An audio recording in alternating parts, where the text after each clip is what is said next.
Bugun bolalarimni eng yaxshi ko'rgan ovqati chuchvarani birga tayyorlaymiz. Xamiriga kerak bo'ladi vish sort un, tuxum, tuzli suv.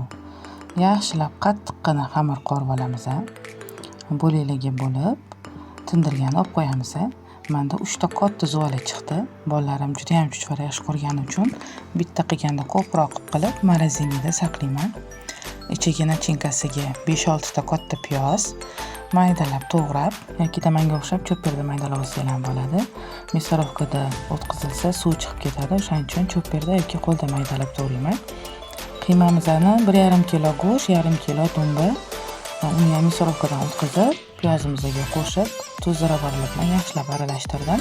Dumbasi sal ko'proq bo'lsa, piyozni suvi chiqib ketmaydi, o'shaning uchun dumbasini sal ko'proq qilaman. Tingan xamirlarimizni ham yupqa qilib yoyib olib, birinchi polosqa qilib, keyin kvadrat shaklida kesib chiqamiz.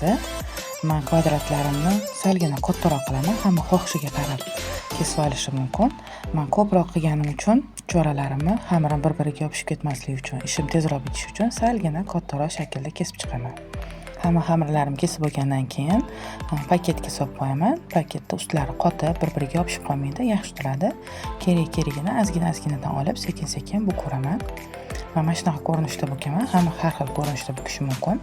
Menga yoshlikda oyim shunaqa o'rgatganlar. O'shaning uchun shunaqa bukaman. Ozgina qo'lda siqib, o'rta barmoqqa aylantiraman, bo'ldi.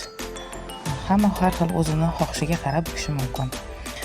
Birinchi bukkanlarimni sirazu taxta keshga taxlab, morozinga sig'adigan morozinga joylayveraman. To oxirigacha bukib pishirgunimcha morozinidagi chuchvaralarim qotib paketga solishga tayyor bo'lib turadi. Mana hamma chuchvaralarimni bukib bo'ldim. Bu morozinida qotgan chuchvaralarim, bularni o'sha paketga solsa bo'ladi.